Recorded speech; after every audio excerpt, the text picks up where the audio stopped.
everybody. This is Keith Gleason, host of Indie Comics Relay, creator of the Mighty Mascots, and promoter for the Plastic City Comic Con. And I'm here with another comic review. Before we get into that, a couple of quick reminders. PlasticCityComicCon.com is live with applications now for vendors and artists and writers. So if you want to be part of this year's show, July 20th, 2024, we're in a new location at the Doubletree at Hilton in Leominster, Mass. We're back in the actual Plastic City. And also we're holding the line with admission at $10. So we'll have probably about over 170 tables of all good stuff. So $10, you can't beat that in this day and economy, you know that.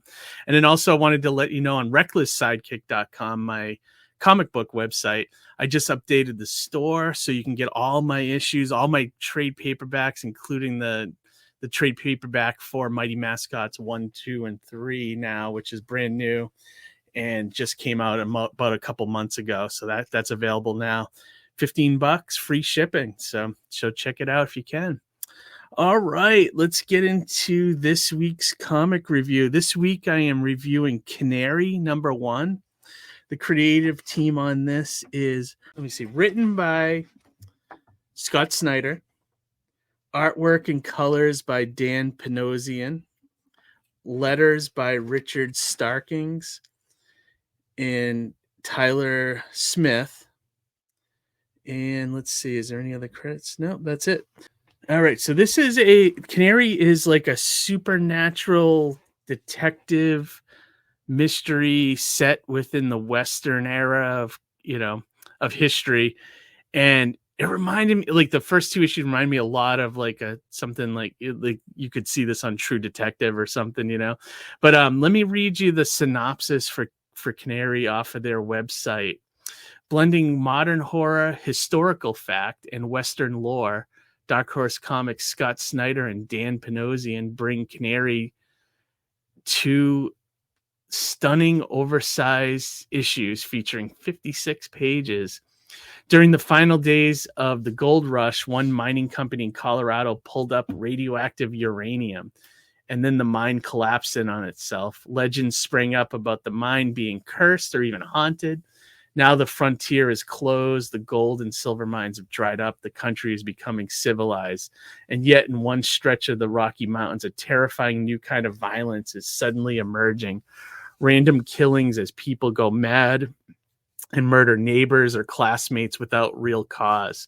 When a schoolboy kills his teacher with a hatchet, a famous federal marshal named Azrael William Holt is called in to investigate the killings. What he and a brilliant young geologist uncover is strange and more horrifying than anything that could ever have been imagined. Yeah, so that's like the quick synopsis of the story. Like I said up front, it reminds me, like the new season of True Detective just started, and I was thinking about the first season of True Detective that had like, the noir stuff, but it also had like a blending of like horror, except if the main character was like one of those old pulp, Western novel legends like Wyatt Earp or something, or Billy the Kid. But he's also an investigator, but yeah, I really liked it. It's part of the Scott Snyder Comixology original series. So they release it on Comixology first, and then it comes to print through Dark Horse. And usually like each series, it tends to be about 6 issues or so. And if it follows like in the past, so they'll do 3 oversized issues that actually collect 2 issues each. So like issue 1, you're actually getting issue 1 and 2, and then issue 2 is 3 and 4, so on and so forth.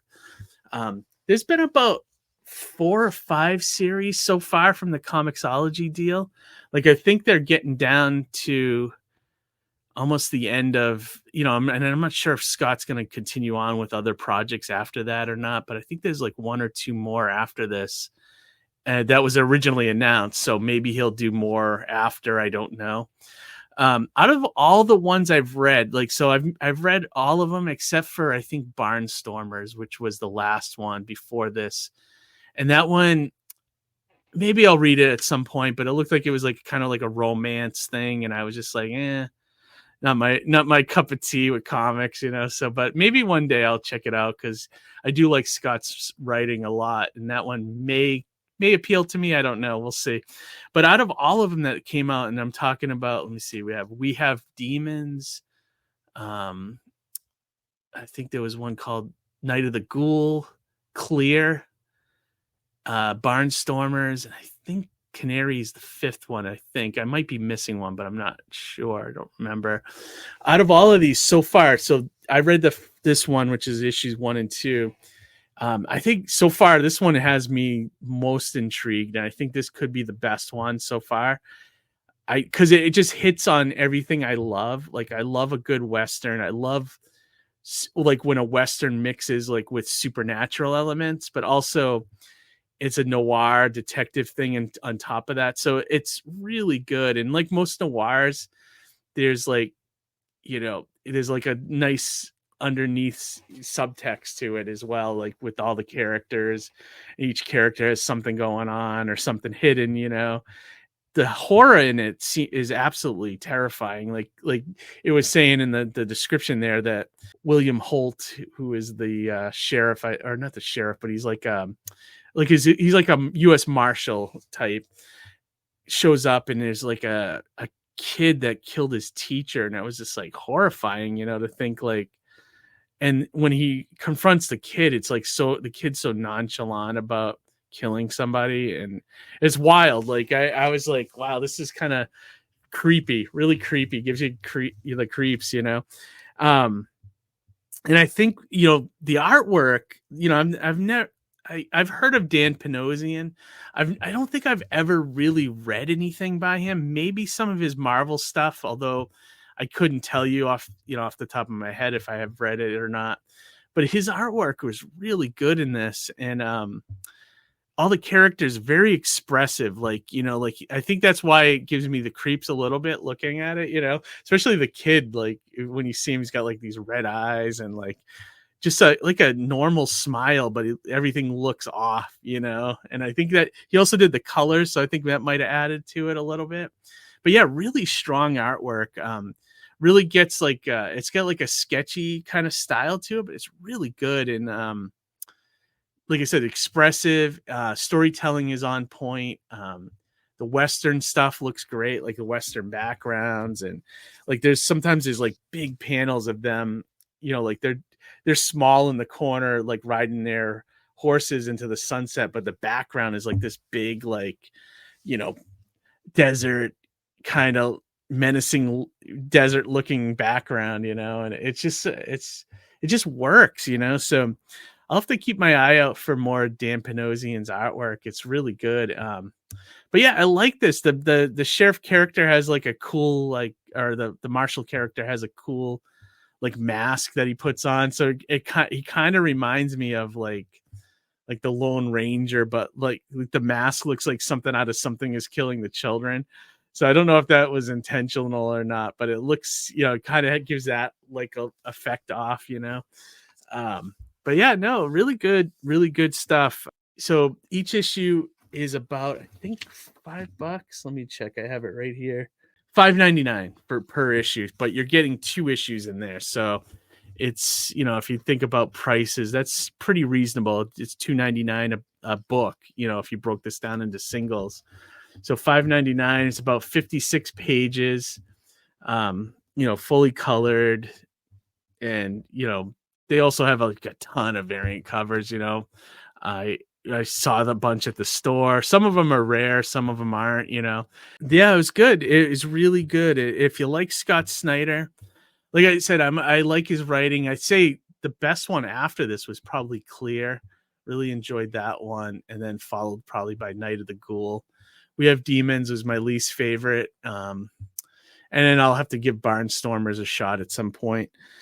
But yeah, my final thoughts is I would recommend this. I think it's a good book. And I think if you're looking for something different, that's like, because you don't see Westerns a lot in comic books. There's, once in a while, someone will do a Western thing like with Jonah Hex or some of the Marvel characters like the Two Gun Kid. But you hardly see Western books in comics and in movies nowadays, you know. So whenever you get some Western stuff, it's kind of like a nice treat, you know. Um, Also, I was going to say too, like I wonder if because Scott Snyder used to write American Vampire, and I wonder if this is some of the stuff he never got to, like, because I know that kind of ended, but it was kind of cut into the short in the middle of the run and stuff. So I wonder if maybe this is some of the ideas he never got to, you know, because that was often set in the West too, as well, with the main vampire there, Skinner Sweet. But yeah, I wonder. I don't know if that'll ever, if I ever meet him, I'll have to ask him, you know. But yeah, if you like gothic horror and you like Western, I think this was really worth checking out. So gets the ICR stamp of approval. All right, everybody, thank you for watching this review. Like, subscribe, share this video if you think anyone would like this review. And also join us every other Monday night for our live stream where we talk to indie creators. We just did a really great one this last week where we critiqued a new creator's first time crowdfunding project.